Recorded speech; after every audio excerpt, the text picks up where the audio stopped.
नमस्कार सर्वांना बकरी ईद निमित्त हार्दिक हार्दिक शुभेच्छा।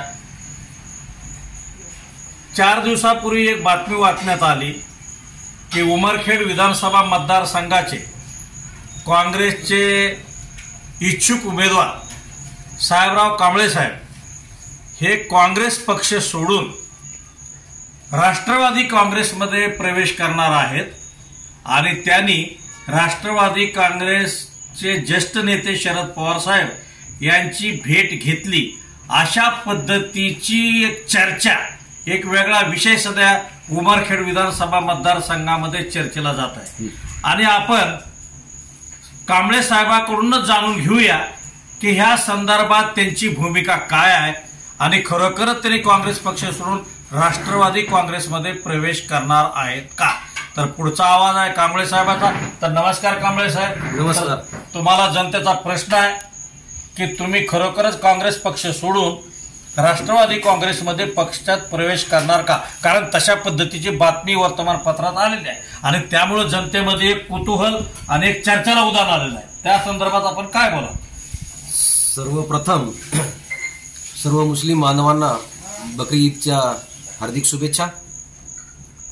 या देशामध्ये बीजेपीला हटविण्यासाठी आणि या देशामध्ये शांतता निर्माण करण्यासाठी महाविकास आघाडीची स्थापना महाराष्ट्रामध्ये झालेली आहे आणि देशामध्ये इंडिया आघाडीची स्थापना झालेली आहे। महाराष्ट्रामध्ये सोनिया गांधी यांच्या आदेशाने, माननीय खरगे साहेब यांच्या आदेशाने महाराष्ट्राचे प्रभारी तथा महाराष्ट्राचे अध्यक्ष नानाभाऊ पटोले, या देशाचे माजी कृषी मंत्री शरद पवार साहेब आणि शिवसेनेचे मुख्य आदरणीय उद्धव साहेब यांच्या संयुक्त विद्यमाने महाराष्ट्रामध्ये महाविकास आघाडीची स्थापना झाली आणि बीजेपीला हरवण्यासाठी त्यांनी शेड्यू ठोकला।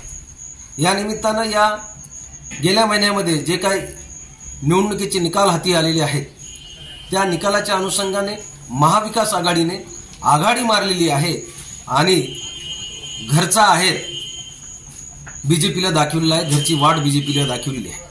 जे की या देशामध्ये विकासावर राजकारण करायला पाहिजे होतं, पण बीजेपीने हे राजकारण धर्मावर जातीवर केलेलं आहे। गरिबीचा नारा त्यांनी दिला, गरिबी हटविलेली नाही।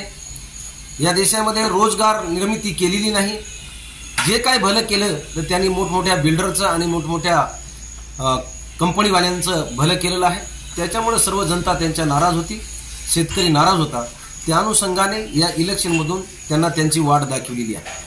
त्या अनुषंगाने या सर्व नेत्यांचं अभिनंदन करणं हे आमचं कर्तव्य आहे। मी महाविकास आघाडीचा म्हणजेच काँग्रेसचा एक घटक आहे। काँग्रेसच्या माध्यमातून माझे नेते आदरणीय तातूभाऊ यांच्या नेतृत्वाखाली सर्व स्टेट स्तरावरच्या नेत्यांना भेटावं, त्यांचं अभिनंदन करावं। या अनुषंगाने आम्ही काँग्रेसचे नेते आदरणीय पवार साहेबांचं अभिनंदन केलं, आदरणीय नानाभाऊचं अभिनंदन केलं, आदरणीय ठाकरे साहेबांचं अभिनंदन केलं। हे संयुक्त विद्यमाने आम्ही सर्व नेत्यांचं अभिनंदन केलं आहे। त्याच्यामुळे कुठं जाण्याचा येण्याचा त्याचा काही प्रश्नच नाही। मी नानाभाऊच्या मार्गदर्शनाखाली काँग्रेसमध्ये आलो आणि काँग्रेसमध्येच राहणार आहे। ज्याला कोणाला तिकीट भेटले त्याच्या अनुषंगाने महाविकास आघाडीत कोणाला तिकीट भेटो त्याच्या पाठीमागे आम्ही खंबीरपणे उभं राहणार आहोत आणि महाविकास आघाडीचा या मतदारसंघातून जास्तीत जास्त मतांना आम्ही उमेदवार निवडून आणणार। बरोबर। उमरखेड विधानसभा चे इच्छुक उमेदवार साहेबराव कांबळे साहेब आणि त्यांनी स्पष्टपणे सांगितलेलं आहे की मी महाविकास आघाडीचा घटक आहे आणि महाविकास आघाडीने महाराष्ट्रामध्ये लोकसभेची निवडणूक प्रचंड मताने जिंकलेली आहे आणि त्याचा आनंद साजरा करण्यासाठी आणि ज्येष्ठ नेत्याचं अभिनंदन करण्यासाठी आम्ही सर्वांची भेट घेत आहोत। आणि अशा ज्या काही बातम्या प्रकाशित झालेल्या आहेत यामध्ये कुठलंही तथ्य नाही आणि मी स्वतः काँग्रेस पक्षाचा कार्यकर्ता आहे आणि महाविकास आघाडी ज्यालाही उमेदवारी देईल त्यांच्यासोबत राहून आम्ही महाविकास आघाडीच्याच उमेदवाराचा प्रचार करणार आहोत।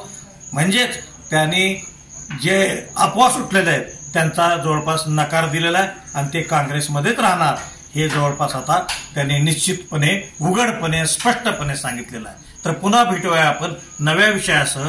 तोपर्यंत नमस्कार।